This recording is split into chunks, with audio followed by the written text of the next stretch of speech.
20th of September, and there are many movies to talk about. First out of the lot was the Sunny Deol directed film Pal Pal Dil Ke Paas, starring Karan Deol and Sahher Bambba. As I was extremely curious to know how Dharmendra's grandson would fare on the big screen. The legacy is something to really live up to, and whether or not in a very generic story did Karan Deol impress audiences? Before I get into that in full detail, what does this movie premise focus on? Well, it's pretty straightforward. The film does not really stray too far away from what we were used to witnessing in the 90s. The film is a basic love story that blossoms as the movie transports us to a National Geographic ad in its first half and transitions to over-the-top drama and conflict in its second half, in which all the revelations and antagonists come in the picture. Here's me telling you the good and bad aspects of the film so that you guys can take the final decision on whether the movie is worth going for or not.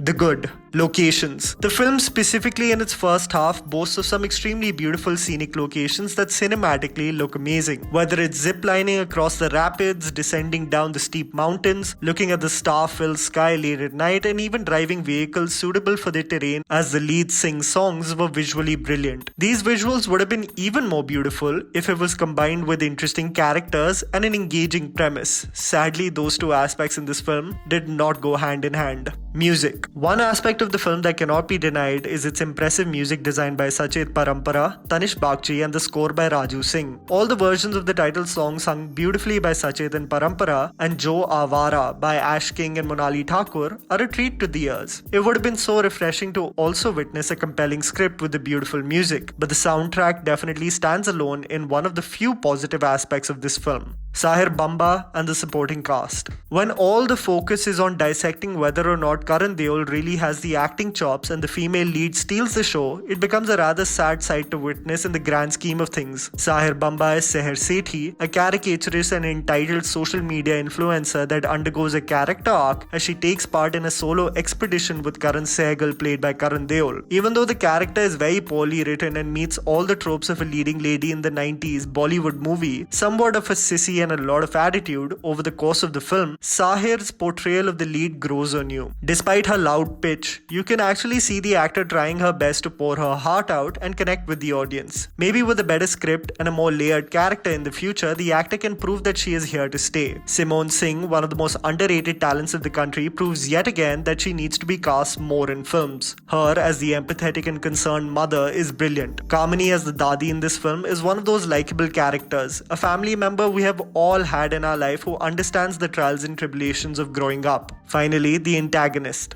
Meghna Malik, who we have all seen on Indian television, in my opinion, showcases the best performance in the film. A politician that is trying to settle everything as his surroundings only consists of liabilities in the form of sons. An actor that we wish appears more on the big screen. The bad. Writing and dialogue delivery. The cringiest aspect of this film is the writing, and even more so the delivery by the actors. The sad part about the film is that it tries very hard to be cool, with the hope that it connects with the audience today, but it actually is executed as if old people have written a story about millennials. The overconfident and full of herself vlogger, has dialogues like, "I'll run a hashtag or ye viral ho jayega." Pakodas, so unhygienic. White bread, oh my god, so unhealthy. For some reason, maybe out of respect, but totally not natural, Karan Deol's character keeps on referring Sahir's character as Miss Sethi. Karan Deol's dialogue is actually not the problem, but his delivery of those dialogues. But I will get to the main lead in its conclusion. As the female lead is annoyed of the trek, she tells Deol,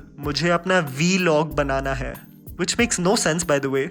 If she was writing a blog instead, would she call it a B-log? If the dialogues were outdated, like the female lead saying something like, "Mere followers tumhara website hack kar denge," they are regressive as well. The female character fits all the traits that people are actually running away from with respect to movie portrayals of female characters. As she vlogs, she tells her audience, "Eyeliner lagana saans lena jaisa hota hai." There are several moments which will make you roll your eyes throughout the film, specifically with its writing and dialogue delivery.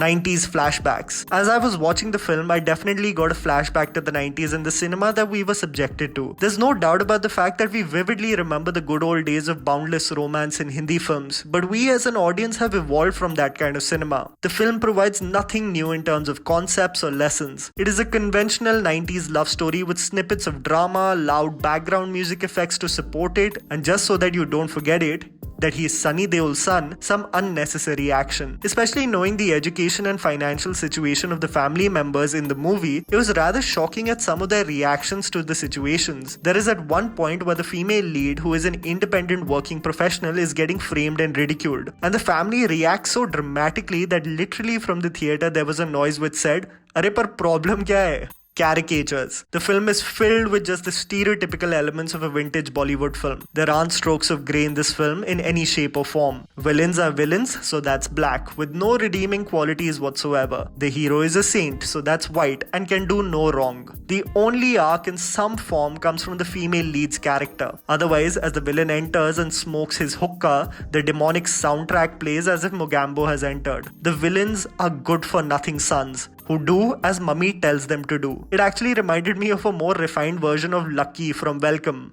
Well, just less funnier. The male lead. Finally, I have to say that the most disappointing quality of this film is Karan Deol's performance as the outdoor activity and sports instructor Karan Sehgal. I don't even know what to say. It genuinely seemed like Deol wasn't even trying. There definitely needs to be a moment of regrouping and channelizing energy towards honing his craft, as he has a lot of growing up to do if he wants to be regarded as a Hindi film leading hero. I don't want this review to be about bashing Karan Deol, but his monotone dialogue delivery and the poker face expressions were jarring to say the least. There were moments where you didn't even know whether Deol was smiling or crying. Him enunciating each letter as if he is reciting a poem in a recitation competition led for audiences in the theatre to burst out laughing rather than really feel his emotions. Even when the actor was given the platform to show off in the action sequences, it came across as comical rather than effective. The out of nowhere shouting and Hulk-like behavior in contrast to the character that just keeps on smiling didn't make any sense. To make matters worse, Karan is extremely stiff in front of camera. And to top it all, even when there's a dance number in the movie, he was even struggling to be on beat or have some kind of rhythm. I just want to conclude by saying that Sahher Bambba really showcases a great first impression, but the film in its entirety is extremely underwhelming, as it presents nothing new and depends on the same old tropes of conventional Hindi cinema that audiences are tired of watching again and again. That, followed by a disappointing performance by Karan Deol, makes me 100% sure that you will not have a satisfying movie-going experience with Pal Pal Dil Ke Paas. And that was the video, guys. Write down in the comments below what you thought about the movie. Please don't forget to follow me on Instagram. The handle's right in front of you. Follow me at JammyPants4. Also, please support us by smashing the like button and subscribing to our channel for weekly content ahead. Thank you for watching.